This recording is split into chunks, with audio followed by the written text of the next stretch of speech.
Arratsalde on danoi, eskerrik asko beste behin gure deiari kaso egiteagatik eta etortzeagatik. Gaur liburu baten aurkezpena dakeu, Entre robles y agüetes, bigarreko hitz hori zaparterrika. Bueno, egileak gurekin dakau, Salvador Arriola. Bere ibilbide hor aurre txiki baten pixkat hor biltzei zuen, esango dugu euskaldun mexikarra dugula, eta pixka bat aitzeki horrekin ingurulako libro bat eta galdera batzuk egiten dizkio ez dakit bere burui, danoi, ez dakit. Guztilu da, libro hau aurkeztea etorri dela, eta aukera edukiko dugu berarekin hitz egiteko, behai entzuteko, eta ber nondik bajotzen dugu. Buenas tardes a todos, gracias por venir una vez más.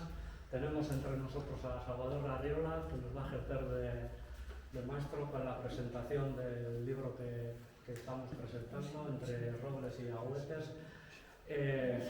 Lo único que voy a decir, tenéis un pequeño currículum suyo ahí, pues no sé, no me voy a alargar yo explicando eso, mejor que nos lo cuente él. Digamos que es un vasco mexicano y pues en el libro plantea una serie de cuestiones a las que nos explicará y me imagino que tendremos ocasión de interpelarle también. Eskerrik asko, gracias a todos y cuando quieras. Muy amable.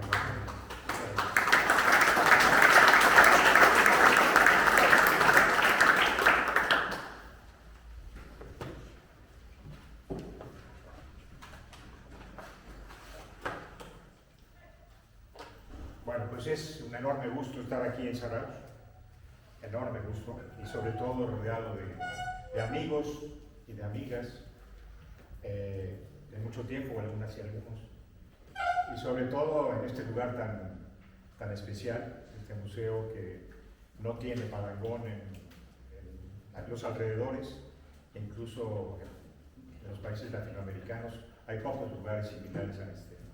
Y yo quería, primero que nada, agradecerle a Alejandro Sugasa, que ha sido quien ha promovido la presencia de este libro aquí en Zarauz, y adicionalmente es quien ha hecho posible la edición de este libro, ¿no? Yo quería decir lo siguiente, es decir, Entre robles y agüetes, ese es el nombre del libro, Legados de Euskal Herria. Yo quiero decir lo siguiente, encontrando en euskera lo que quiere decir Zarauz, veía yo que quiere decir que es un lugar donde hay muchos robles. Eso es lo que yo leí, ¿no? Es un bosque de robles, aparentemente, ¿no? Y se coincide con el título del libro, ¿no? Robles y agüetes. ¿Y por qué robles y agüetes? Bueno, mi padre, ese es un homenaje que yo le hago a él, nació en Marquina, Gemel, en 1907. Él era hijo de un maestro de escuela, en Castola de Uberoaga, y tuvo siempre una inclinación muy particular a la geografía, a la historia, y después, con el tiempo, a la geopolítica. Gracias a su padre, él emprendió estudios desde muy pequeño que salían incluso fuera de los cursos normales, y a los 13 años decidió hacerse pelotari. Él intentó debutar en el frontón Euskalduna de Bilbao, pero porque tenía 13 años le dijeron que no, que era menor de edad. Entonces lo enviaron a él y a un grupo de muchachos jóvenes, niños. Había un compañero de él que tenía 9 años, y fue uno de los mejores pelotaris que ha habido, Stanislao Maistegui de Pistón, famoso delantero de Motrico, que los llevaron de nuevo, los mandaron a Madrid a jugar al frontón de mujeres, más pequeño que el frontón de Euskalduna, y volvieron entonces a Bilbao. Ahí estuvieron jugando un año y los mandaron después a Cuba. Los mandaron a Cienfuegos, a La Habana, que era el mejor frontón que había en la época, y según él fue el mejor frontón que se ha construido de 1901. Y decidieron algunos empresarios donostiarras llevar el frontón a Florida y lo llevaron a una región cerca de Miami que se llama Hialeah. Hialeah es un nombre de los locales, de los indígenas seminoles de Florida, y el frontón fue un éxito. Y fue tal el éxito que decidieron hacer un nuevo frontón, más amplio, más grande, y lo construyeron en la ciudad de Miami. Y dentro de 3 años, ese frontón va a cumplir 100 años.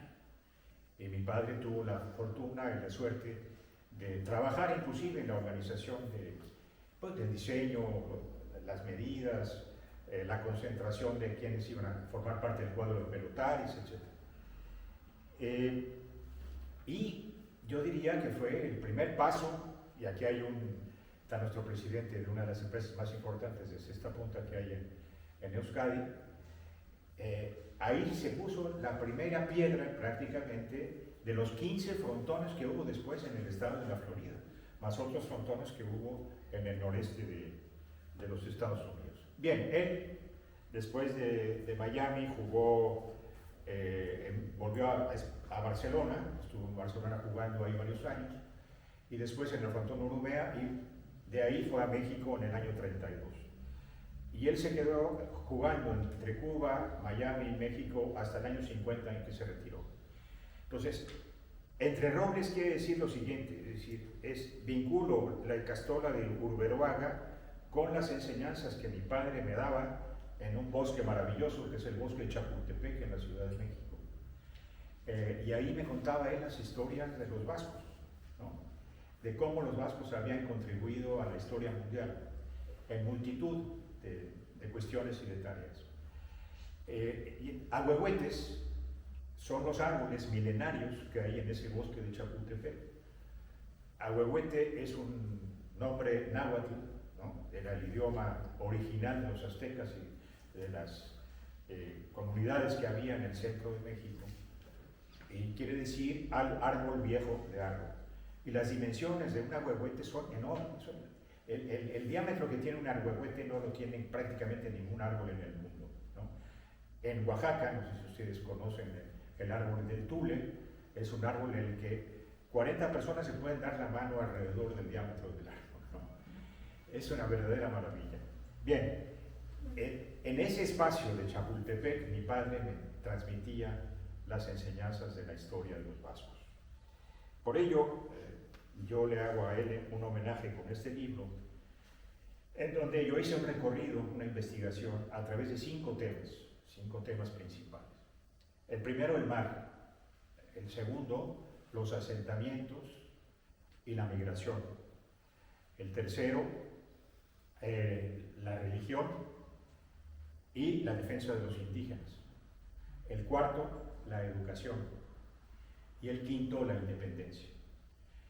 En esos 5 ejes principales, yo encontré, y hice un listado, y ahora lo voy a leer rápidamente porque después voy a hacer la explicación de cómo se vinculan esos temas entre sí, de 28 hechos contundentes y trascendentes en el que los vascos han puesto el pie en la historia universal, ¿no? Y empiezo.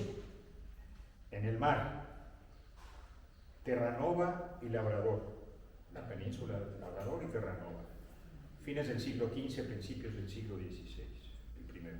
Segundo, ahí en ese espacio se echa a andar la primera industria de América del Norte, que fue la industria de la ballena, en donde se producían las grasas que Europa demandaba urgentemente, porque las grasas eran como los chips ahora, ¿no?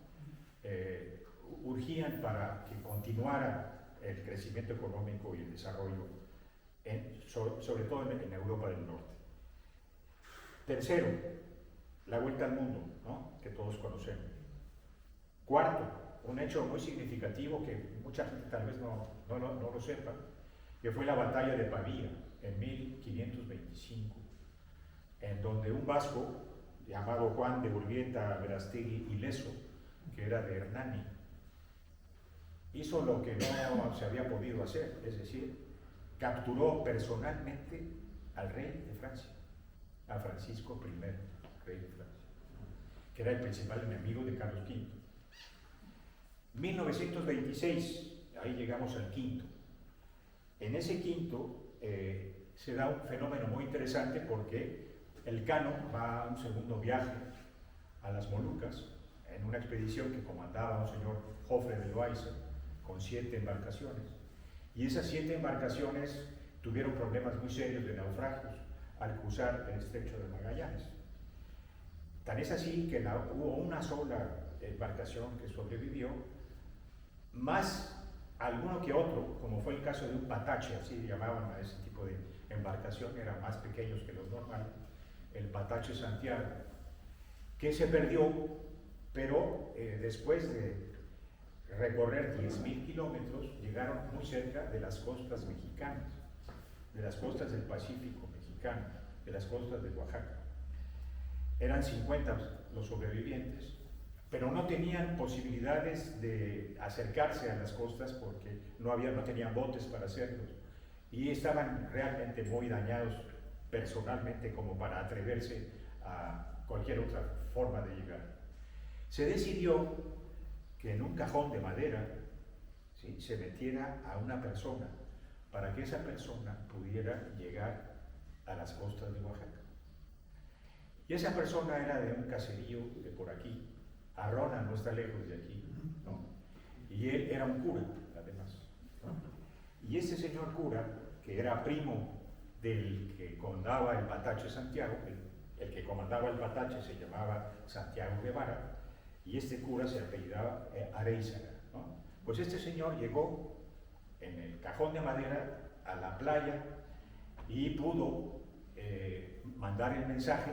Cortés estaba, estamos hablando de 1526, estaba en la capital, en Tenochtitlan, y pudo enviar a una expedición a tratar de salvar a estos sobrevivientes, ¿no?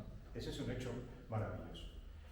Después vino el tornaviaje, ¿no? Que, como todos ustedes saben, Urdaneta encontró la opción de regresar a Acapulco porque nadie sabía cómo hacerlo.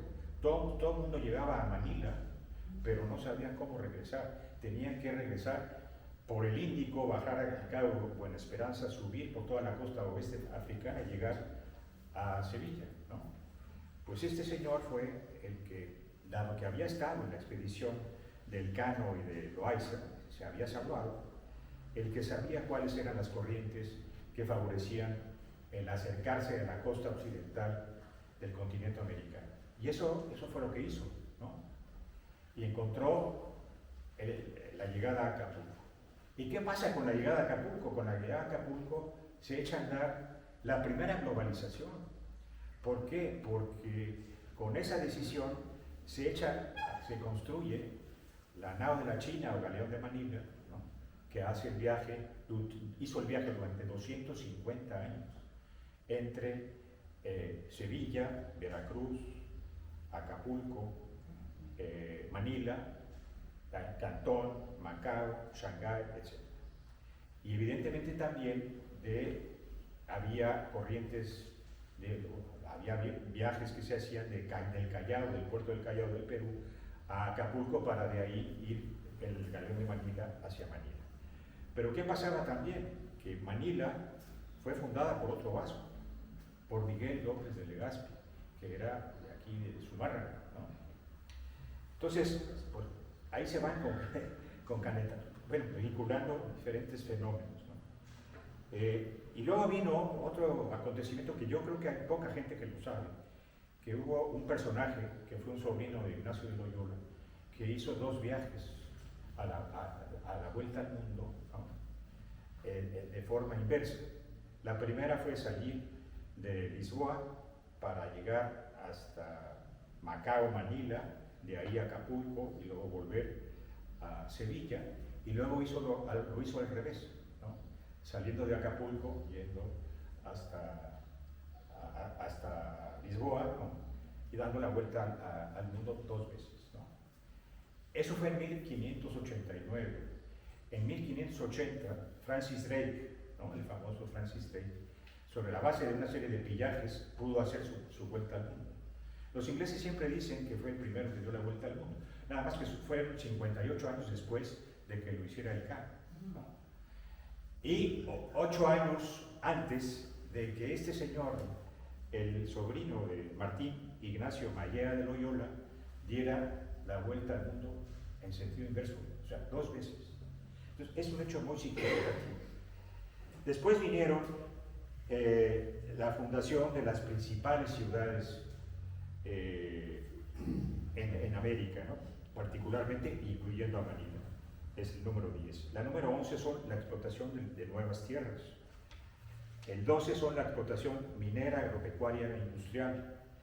La 13ª es La Pampa, que se convirtió en un emporio en el siglo XIX gracias a la presencia de gente de Iparralde y posteriormente gente de aquí, de esta parte de Euskadi, ¿no? Defensa de los indígenas. Hay, y ya lo platicaré un poco más, multitud de hechos muy importantes de religiosos vascos que defendieron al mundo indígena. El otro elemento que fue clave fue la contrarreforma, ¿no? Ante el avance del protestantismo hay una contrarreforma a la luterana, que es la que encabeza San Ignacio de Loyola y San Francisco Javier, más vasco, ¿no? Después viene el tema de la evangelización, que el propio San Francisco fue claramente un ejemplo, que lo hizo en una zona terriblemente difícil como fue el continente asiático. Después, lo que los vascos transmitieron en términos de la educación, le dieron a la educación el lugar dentro de las prioridades que marcaron, particularmente en América, con una vinculación clarísima a la justicia social. Y bueno, qué ejemplo más hermoso que las misiones que establecieron los jesuitas en América del Sur, ¿no? En Brasil, en Argentina, en Paraguay, en Uruguay, en Bolivia, ¿no? Que fueron realmente ejemplos de acercarse a los indígenas, de mamar la cultura indígena, de identificarse mutuamente y de transmitir ideas en materia de artes y oficios y en materia de educación en general, ¿no? Que desaparecieron en 1767 cuando los expulsan tanto el Imperio Español como el Imperio Portugués, ¿no? Porque evidentemente no les convenía. Después, en el caso de México, el número 19 son los colegios que se establecieron, y en particular el 20, la primera escuela laica que hubo en América. Hay que ser valiente para echar a andar una escuela laica en el siglo XVIII, en México o en Argentina o en cualquier lugar de esa región. El Colegio San Ildefonso, que fue la base, la cuna de lo que es ahora la principal universidad autónoma, la principal universidad de México, que es la Universidad Nacional Autónoma de México. Y luego viene la independencia. La independencia que se basó en grandes cambios que hubo en el siglo XVII y XVIII, muchos de ellos encabezados por vascos, como fue el de Eyara Yeguren, que fue rector de la Universidad Pontificia de México, y que lo primero que hizo fue establecer un asilo para mujeres y establecer adicionalmente cursos especiales para las jóvenes indígenas de México. Fue un sabio muy connotado y creó la llamada Biblioteca Mexicana, que recoge las principales experiencias de los primeros años de la conquista española y de las fórmulas que hubo para evidenciar la presencia diferente de los conquistadores a través de la educación y de la religión. Una muy importante fue la Real Sociedad Vascongada de Amigos del País, que es la que marqué como número 24, que se establece en 1765 aquí en Azcoitia, con los llamados caballeritos de Azcoitia, que fue un puente clarísimo de vínculo con los principales puntos de discusión y de creación de la nueva filosofía de la Ilustración en el siglo XVIII. La Compañía Guipuzcoana de Navegación tiene el número 25, que fue también fundamental. Otra más importante también fue la defensa de Cartagena, y ya después comentaré algo alrededor de ello, y no se diga la independencia de América. Yo empecé a leer sobre la independencia de México y me empecé a dar cuenta de la multitud de hombres vascos involucrados en esa independencia. Y no solamente empezaron en las conjuras, en los levantamientos, en la consumación de la independencia, en las legislaciones a través de las primeras constituciones que hubo en América, y un fenómeno impresionante que es que pude descubrir, simplemente conté, el que aparecieron 13 mujeres patriotas heroínas en las independencias de América, ¿no? 13 mujeres. 13 mujeres que, ya diré cómo y en dónde se establecieron, pero que es un fenómeno que creo que poca gente conoce. Y la última, la 28, es la abolición de la esclavitud en México. Cuando viene el levantamiento, pues, en septiembre de 1810, Miguel Hidalgo y Gallaga, ¿no?, que la familia venía de Encartaciones, Aldama, que también venía de su familia de esa zona, Abasolo, Allende, y el otro era, no se me olvida el nombre, pero es muy importante porque él fue el que echó a andar la decisión de la esclavitud, de la abolición de la esclavitud. Perdonen, pero sí, no quiero que se me vaya el nombre. Anzorena, ¿no? Estos señores se reunieron en Morelia, que era la vieja Valladolid, que era una ciudad muy importante en México, y decidieron echar a andar un decreto para abolir la esclavitud y las castas en México. Se reunieron 5 vascos, ¿sí? 5, para tomar esa decisión que fue trascendental y que fue muy probablemente la primera decisión en torno a este tema que hubo en América. Bien, entonces, lo que yo quiero transmitir aquí es que lamentablemente, ¿no?, ni en Euskadi, ni fuera de Euskadi, ni en muchos lugares en donde hay grandes intelectuales que conocen la historia muy bien, ¿no?, se registra todo esto, ¿no? Es lamentable que un país como Euskadi, con una población pequeña, con un territorio pequeño, ¿no?, haya logrado este tipo de hazañas y de gestas, ¿no?, que ni los ingleses, holandeses, franceses, nórdicos, etcétera, llevaron a cabo en su historia, ¿no? Entonces, de ahí mi preocupación, ¿no?, de que no se sepa esto y sobre todo que los niños y los jóvenes lo desconozcan. Bien, yo intento aquí hacer una secuencia de todo esto, ¿no?, de vincular estos 28 acontecimientos centrales, arrancando con el tema de las ballenas, ya lo platicábamos, ¿no?, las factorías de Labrador y Terranova, la primera industria de América del Norte, la producción de grasas que eran indispensables para el crecimiento de la Europa del Norte, la venta de esas grasas en los principales puertos europeos, la mejora, porque las chalupas iniciales en donde hacían la caza de las ballenas fueron transformándose y se fueron estableciendo astilleros múltiples en toda la costa vasca, incluyendo por supuesto Saragos. Fueron mejorando esas embarcaciones. Se da una circunstancia, en 1492 expulsan a los árabes de España y España conquista o descubre América, ¿no? ¿Y qué se requería para esa expansión del imperio español? Pues se requerían muchas cosas. Además de las embarcaciones que se hacían aquí, ¿no?, se necesitaban armas. Y lo más increíble es que la producción principal de armas se hacía en Vizcaya y en Guipúzcoa. En Ermua, por ejemplo, se producían arcabuces y mosquetes. En Vergara, hachas. En Durango, armas blancas y armaduras. En Soraluce, que era el núcleo principal, escopetas, arcabuces y mosquetes.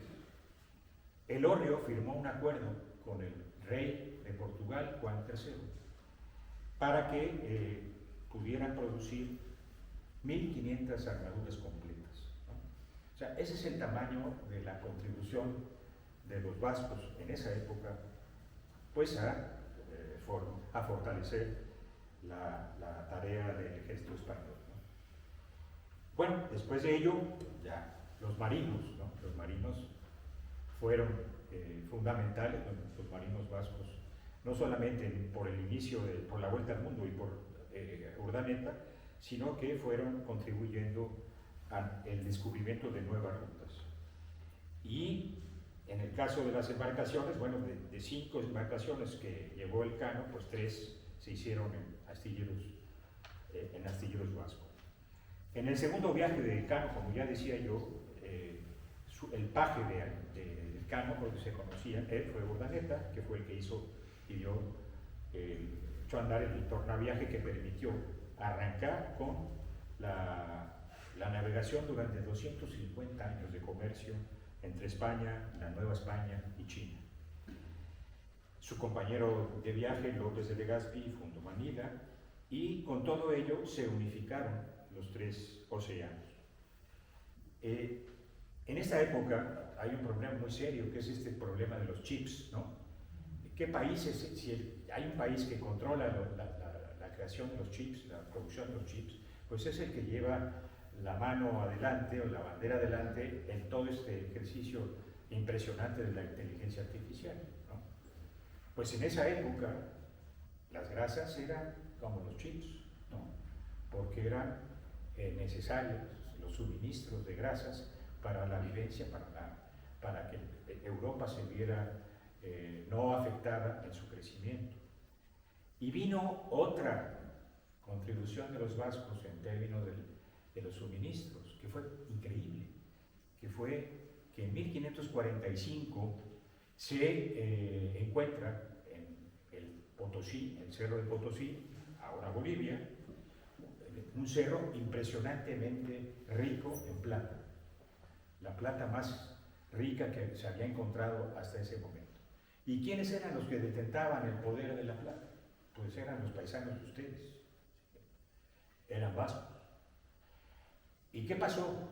Bueno, pues fue tanto la atracción de apoderarse de la plata, que hubo una guerra en 1622, de 1622 a 1625, que se llamó la Guerra de las Vicuñas, que se dio entre andaluces, extremeños, castellanos, portugueses contra los vascos, ¿sí?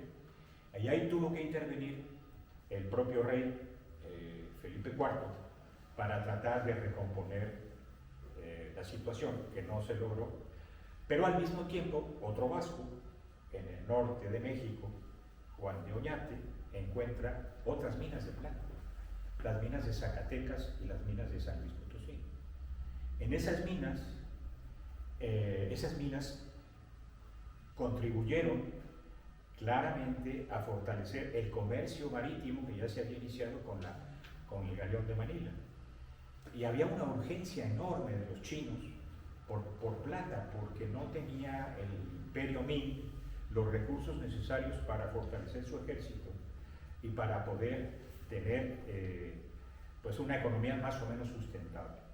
Entonces los chinos se encargaron de mandar esa plata, ¿no? Y ese fue el segundo chip.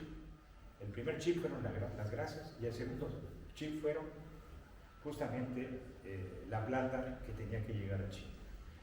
Pero si hacemos un resumen, vamos a decir, bueno, la relación se daba principalmente entre los chinos y los vascos. ¿Por qué? Porque los vascos habían echado a andar el galeón de Manila, que permitía llegar a Manila, a Cantón, a Shanghái y a Macao, y el oro, la plata, ellos eran los que habían sustentado el poder tanto en la Bolivia actual como en México, para exportar esa plata a los chinos. Y los chinos enviar multitud de mercancías distintas, diferentes, hacia la Nueva España y hacia España, ¿no? Entonces, para mí ahí está claro todo, ¿no? Es decir, los vascos iniciaron el contacto con los chinos en esa primera globalización que formaron y formalizaron los vascos, ¿no?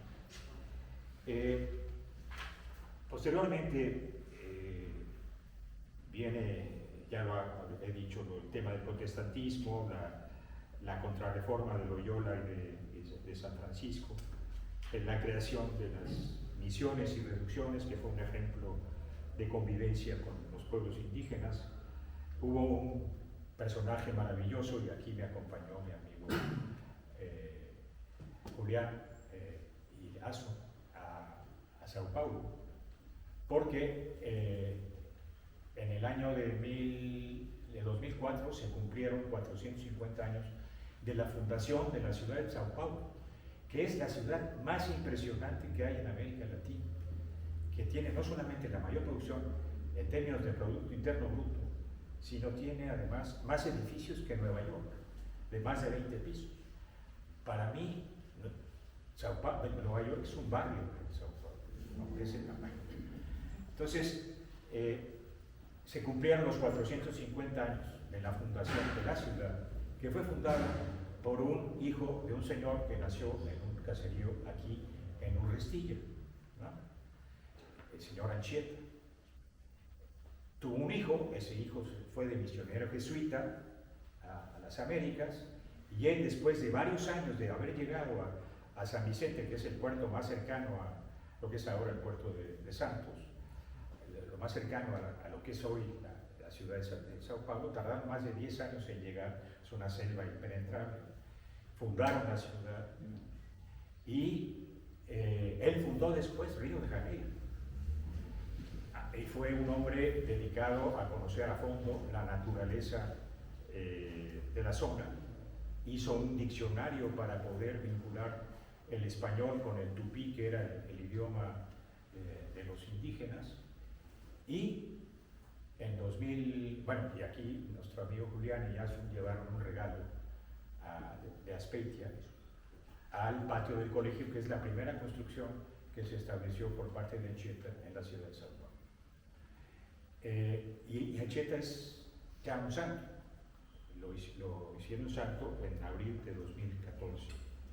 Entonces, a mí me gustaría que algún día, sí, igual ya estuvieron por ahí, pero Anchieta en Sao Paulo es mucho más que el presidente Lula. Pero bueno,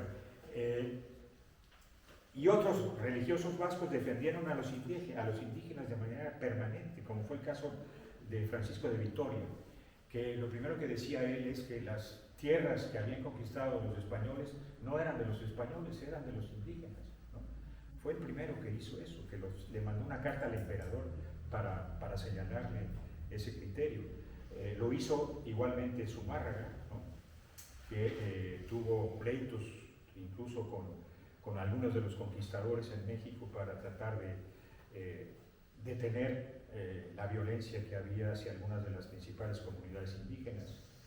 Mendieta, que fue otro gran misionero, Salazar, que fue misionero vasco en Filipinas, Clavijero Echegaray, que fue en el siglo XVIII quien defendió en las principales ciudades europeas, con los principales intelectuales de la época, la característica de que los indígenas tenían el mismo valor en términos humanos que cualquier otro europeo, asiático o de cualquier otro origen, porque los europeos creían que los indígenas eran infrahumanos, ¿no? Y ese señor defendió esa tesis. Y no se diga después, con la presencia del padre Arrupe, ¿no? Y de Ignacio Ellacuría, que en Centroamérica fue un lema de lucha por los derechos humanos, ¿no? Y como él decía, algún costo tendrá defender a los derechos humanos, que lo asesinaron brutalmente en 1989. Viene aquí un tema que es muy, muy interesante, y es el siguiente: son la fundación de las ciudades.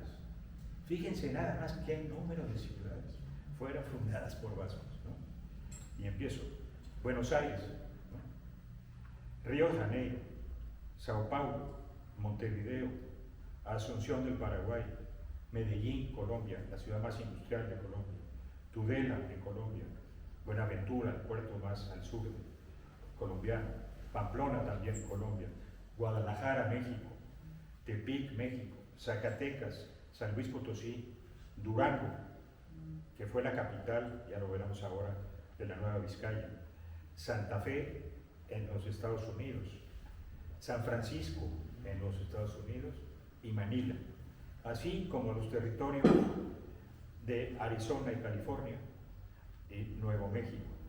Y posteriormente, como había comentado, la presencia de los vascos en La Pampa.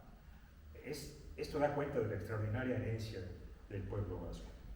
La Nueva Vizcaya era un espacio enorme, que era el tránsito que había entre la Ciudad de México y estos nuevos territorios en Arizona, California, Nuevo México. Tenía nada menos que 600.000 kilómetros cuadrados. Bueno, España tiene 505.990 kilómetros cuadrados. Francia 551.000. Alemania mucho menos. Ucrania tiene un poquito más que lo que tenía la Nueva Vizcaya. Tiene 603.000 kilómetros cuadrados. Fue un baluarte en la Nueva Vizcaya en la actividad minera, ganadera, y sobre todo fueron promotores agrícolas. Los mejores vinos que hay en México ahora son los vinos de la zona de Urbiñola, ¿no? De aquellos vascos que llegaron a la Nueva Vizcaya. Los jesuitas, al establecerse en la Nueva España, lo hicieron con su mayor habilidad, que fue la educación. Transformaron los pasos dados por la antigua Universidad Pontificia, que se había creado en 1553, y modificaron radicalmente el pensum educativo que ellos llevaron adelante.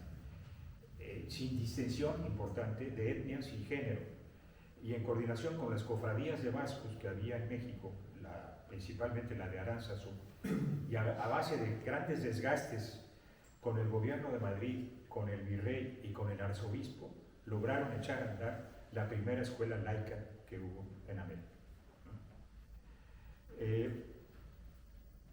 Esas bases que establecieron los jesuitas dieron lugar a la constitución en la Nueva España de, más que nada, hacer el puntal de la ciencia y la cultura en territorio americano, a través de los llamados novohispanos, que fueron la gran mayoría descendientes también de vascos. Y me refiero a Castorena, a los hermanos Eluya, que fueron muy famosos porque ellos fueron los que, gracias a su conocimiento del mercurio, pudieron contribuir a la producción minera, no solamente en México, sino en América Latina.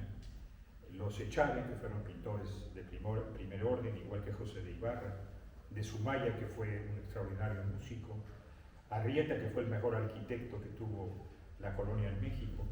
Alzate, que fue un científico extraordinario. Y Clavijero de Echegaray, que ya me refería a él, y los jesuitas Landívar y Guevara, ¿no? Dejaron huella en todas estas artes, en la pintura, el periodismo, la música, la arquitectura, las ciencias, las letras, etc. Pero ¿quién fue la más grande de todos ellos y de todas ellas? Una mujer, cuando yo caminaba con mi padre por el bosque de Chapultepec, alrededor de los aguafuertes, hay ahí una figura hermosísima de una mujer, ¿no? Y me decía, mira, esta señora aquí dice que se llama Juana de Asbaje, ¿no? Juana de Asbaje. Pero Juana de Asbaje era hija de un señor de Vergara. Y esta señora fue conocida y es conocida como Sor Juana Inés de la Cruz, que es, sin ninguna duda, la más extraordinaria mujer que hubo en la colonia en México. Y que Octavio Paz, premio Nobel, le dedicó un libro fabuloso, maravilloso, así como muchísimos escritores de la época y más recientes, ¿no? Entonces, él se emocionaba cuando me decía eso y veía la figura de Sor Juana Inés de la Cruz. Gran parte de los cargos públicos que había en el Imperio Español y en los cargos civiles y eclesiásticos eran desempeñados por vascos. Ello se reflejó en una pregunta maravillosa que el Quijote tiene cuando Sancho, en la isla de Barataria, pregunta a los que estaban reunidos y dijo: ¿qué secretario puede tener el gobernador de la ínsula de Barataria? Porque él era el gobernador, ¿no? Y de repente apareció uno ahí que dijo: bueno, yo puedo ser. Y yo puedo ser porque yo sé leer, escribir, y soy vizcaíno. Y ahí se cierra. Y entonces Sancho le contesta, con esa añadidura bien podéis ser secretario hasta del mismo emperador. ¿No? Ya platicaba yo de la influencia que tuvieron los intelectuales de otras zonas del mundo, en América, especialmente la Real Sociedad Vascongada de Amigos del País y la Compañía Guipuzcoana, y que fueron puente permanente entre los principales espacios de la intelectualidad europea, léase la Ilustración, y las principales ciudades americanas. Fue muy importante la contribución, la más importante sociedad de amigos del país fue claramente la Vascongada, ¿no?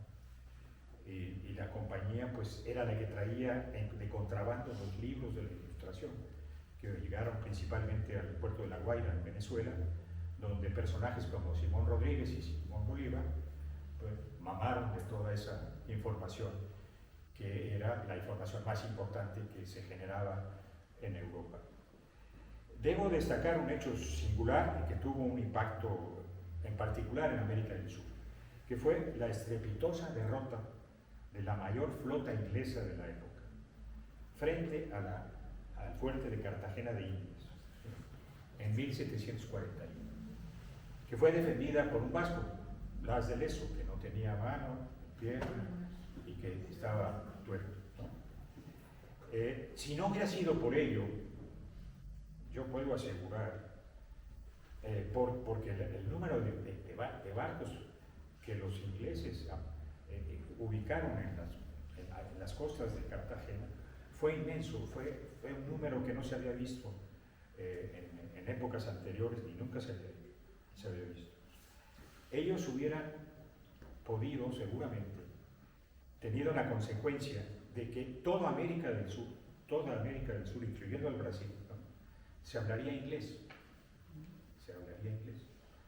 Y eso hubiese tenido también un efecto directo en el Caribe, en México y en Centroamérica, en el Caribe español, desde Puerto Rico, Cuba, República Dominicana, Panamá, ¿no? ¿Por qué? Porque al poco tiempo llegaron los ingleses a Estados Unidos con toda esa idea de presionar hacia el sur para apoderarse de las tierras mexicanas y de ir poco a poco ganando terreno y poniendo su cultura encima de cualquier otra cultura existente, ¿no?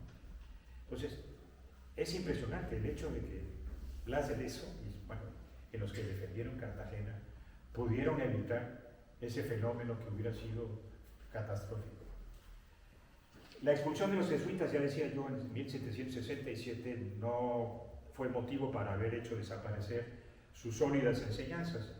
La huella educativa prendió en los criollos, quienes, impulsados además por la invasión de Napoleón a España, iniciaron las primeras conspiraciones que culminaron en la segunda década del siglo XIX, con la independencia de la mayoría de los países de la hoy llamada América Latina. El análisis de tales acontecimientos, y cada uno de ellos, uno encuentra sorpresa tras sorpresa. En todos los casos, desde los primeros alzamientos hasta la consumación de las diferentes independencias, léanse las constituciones que establecieron, los apellidos vascos y descendientes de los más destacados personajes tienen en su enorme mayoría ese origen, ¿no? Yo tuve, como creo que decía al principio, dije, bueno, pues México sí, en el libro hay, o sea, habrá 50 nombres de apellidos vascos que influyeron en la independencia mexicana. Pero dije, bueno, a ver qué pasó en Centroamérica. Bueno, pues en Centroamérica hay un señor Gainza que fue el que organizó la independencia de Centroamérica.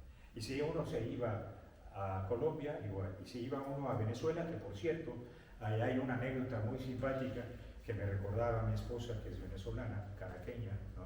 Como Bolívar, que un señor nacido aquí en Zarauz, ¿no? Pedro Antonio Empara, era el alcalde de la ciudad de Caracas en el momento de los principales alzamientos. Y estaba en el balcón principal de la alcaldía cuando le preguntó al pueblo, ¿qué piensan ustedes de mí, de que yo pueda seguir como alcalde? Y hubo un rechazo rotundo. Entonces ahí él dijo, yo ahí dejo el mando y yo me retiro, ¿no? Y evitó pues la sangría en ese momento cierta que hubiese tenido esa lucha contra los realistas y contra los insultantes, ¿no? Y era de aquí, y su hermano Vicente fue capitán general de Venezuela, ¿no? Aquí decía yo, se hablaba de las mujeres, ¿no? 13 mujeres. 13 mujeres de ese mismo origen, que se constituyeron en patriotas heroínas durante las distintas gestas libertarias. ¿En dónde? En Perú, en Bolivia, en Venezuela, en Chile, en Argentina, en Colombia y en México, ¿no? Esto es insólito, ahora que hablamos de género y que tenemos que levantar ese concepto, pues hay un antecedente maravilloso en estas mujeres que fueron clave en varios de los movimientos independentistas de América. Bien, como hemos constatado, el pueblo vasco apareció en las gestas más significativas, en Terranova, la producción de grasas, en la primera industria del continente americano, en la construcción de mejores embarcaciones, en la producción de armas, en la presencia de los más avesados marinos, con la vuelta al mundo y el tornaviaje, el echar a andar la primera globalización, nada más, ¿no? En la producción de plata y el comercio con China, ya decíamos cómo la primera globalización se hizo entre chinos y vascos, a pesar de que la historia no lo dice, la contrarreforma y la defensa de los indígenas, la fundación de múltiples ciudades, la mejora de la educación, el laicismo, la defensa de la mujer, los novohispanos, la Real Sociedad de Amigos del País, la Compañía Guipuzcoana de Navegación, la defensa de Cartagena, el mayor número de próceres y heroínas en la independencia de América. Quiero decir aquí algo que es muy importante decirlo en el caso de mi país. Francisco Javier Mina fue un guerrillero de principios del siglo XIX que luchó contra Napoleón, contra Fernando VII y se fue después a México a contribuir a la liberación de México y fue fusilado, ¿no?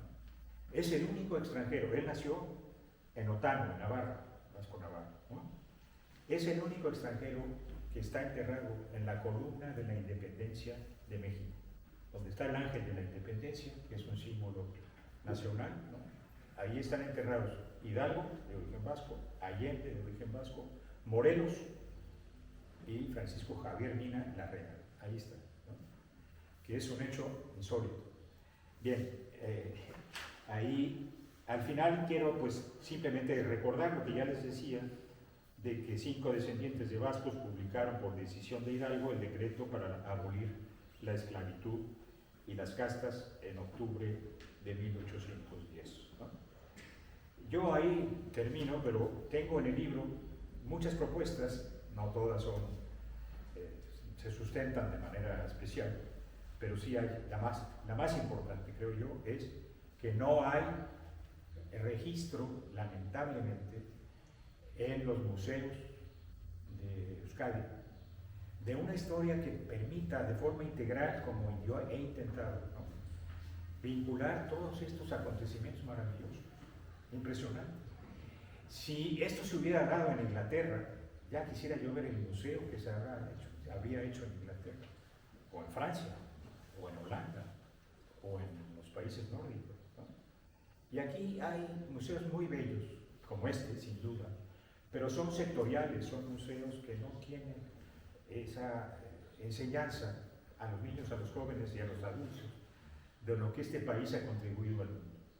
Yo, con este ejercicio, yo quiero sumarme a muchos de ustedes que saben más que yo, por supuesto, de la historia de Euskadi, para que intelectuales, empresarios, jóvenes, universidades puedan trabajar en un proyecto. Puede ser que no sea un museo, pero sí principalmente enseñarle a los niños y a los jóvenes, a las niñas y a los jóvenes, lo que este hermoso país le ha dado al mundo. Muchas gracias.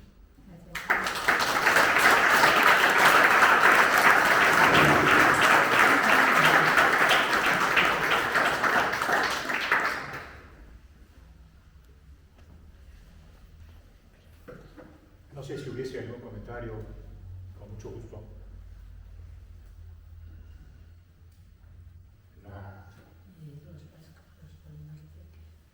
No había ningún comentario. Entonces estamos de acuerdo en echar a andar el museo.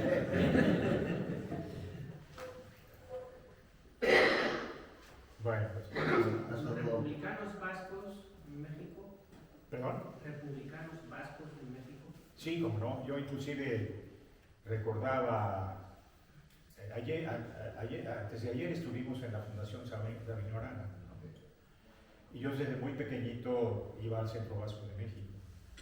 Y ahí se reunían muchos republicanos vascos, pues a charlar, a jugar billar, dominó, etc. Yo me aburría mucho, porque yo tenía 7 o 8 años y mi papá jugaba dominó ahí 3 horas seguidas. Entonces yo lo que hacía es salir al balcón y contar coches. Para mí era, pero sí me colaba y me iba a la biblioteca que tenía el centro, y había una figura maravillosa de Sabino Arana. Y había conferencias regulares por muchos republicanos vascos sobre, pues, la figura de Sabino Arana, pero también sobre los acontecimientos que habían sucedido en la Guerra Civil. Yo estudié, inclusive, en una escuela fundada por republicanos españoles. Fueron 3 escuelas las que se establecieron en el año 40, el Colegio Madrid, el Instituto Luis Vives y la Academia Hispano-Mexicana, donde yo estudié. Y bueno, yo tenía compañeros claramente hijos de republicanos, tanto vascos como no vascos, ¿no? Entonces sí viví toda esa época y aprendí muchas cosas. Sí, nosotros somos ordicianos y tuvimos la suerte y la inmensa ocupación de ocuparnos del 500 aniversario del nacimiento de Alfonso Pancha. Gracias a eso, pues también tuve la suerte de conocerte, porque nos echaste más de una mano y te lo agradecimos mucho. Porque además nos sirvió para darnos cuenta que con el aprecio que nos tienen, el peso específico que tenemos dentro del mundo, fuera de nosotros, nos hacemos valer nada. Hicimos lo de Urdaneta, tuvimos las relaciones que tuvimos en México, en Filipinas, las atenciones que tuvimos siendo un jodido ayuntamiento, que no éramos nada más que 4 monigotes los que andábamos allí. Pero llegamos a estar con el presidente de México, estuvimos con el vicepresidente de Perú, estuvo en Ordicia, la presidenta Macapagal de Filipinas estuvo en Ordicia. O sea, unas relaciones que desde un pequeño ayuntamiento al final se nos respondía dándonos un valor que nosotros no lo teníamos en consideración, pero no teníamos porque no conocemos lo que pensamos en el resto del mundo. Cuando has hablado de Anchieta, estuvimos pensando en aumentar la actividad con Anchieta por Sao Paulo, incluso con Blas de Lezo por lo de Cartagena e Indias. Pero es que éramos 4 y el tambor, que claro. Y al final, pero dices, el camino que te abre, el ser nacido aquí, el trabajo que te han hecho de antemano tus antepasados, es que dices, tienes mucho camino hecho. Lo que pasa es que hace falta una organización en la que ponga a gente a trabajar en sitios concretos y que esa gente tire. Pero tenemos un camino que la mayor parte de ese camino está hecho, ¿no? Claro que sí. Está hecho, nos lo hicieron ellos. Yo tengo en el libro una propuesta que creo que es una propuesta muy viva, que es que eché a andar una idea que se llama el Círculo Vasco Americano, ¿no? Y es que a la par de este libro, yo acabo prácticamente de terminar un libro sobre el pueblo donde nació mi padre, Marquina Gemey. Y empecé a analizar la historia de Marquina Gemey. Y es impresionante. ¿Por qué? Porque de ahí salieron los Bolívar. Simón el Viejo salió en el siglo XVI.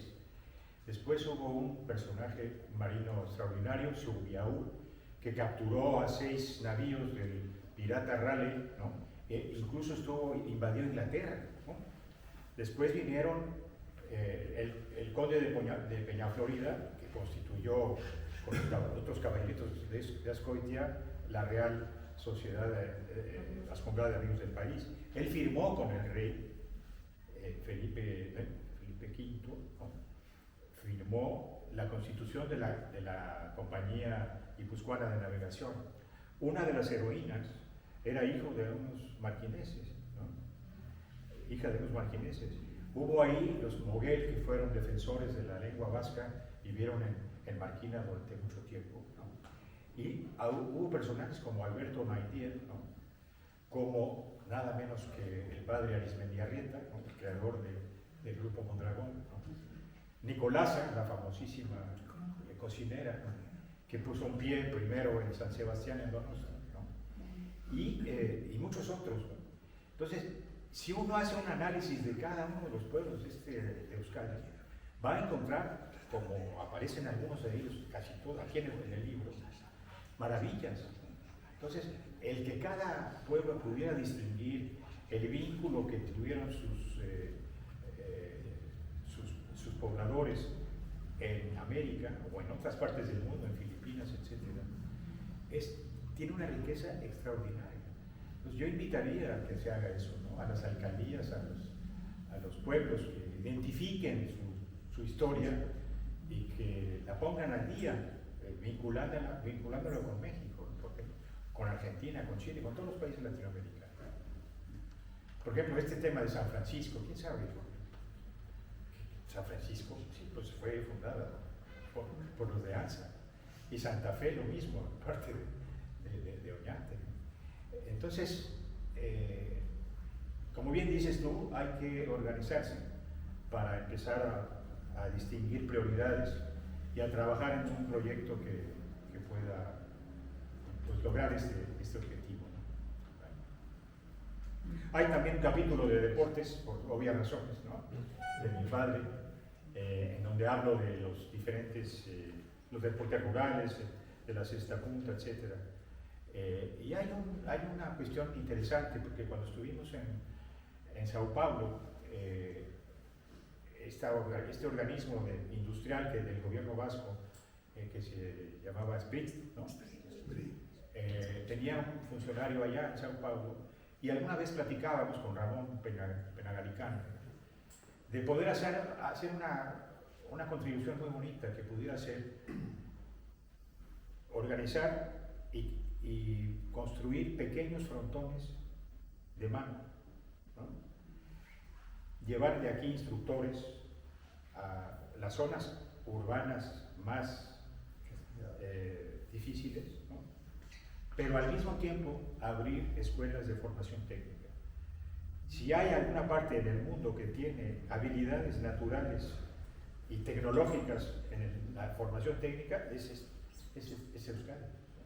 Entonces, combinar la formación técnica con la enseñanza de la pelota en lugares inhóspitos, no solamente en Brasil, sino en México, en Guatemala, en El Salvador, etc., pues sería un proyecto muy bonito. Muy bien, pues. De nuevo, Escari Casco, ¿eh? Muchísimas gracias.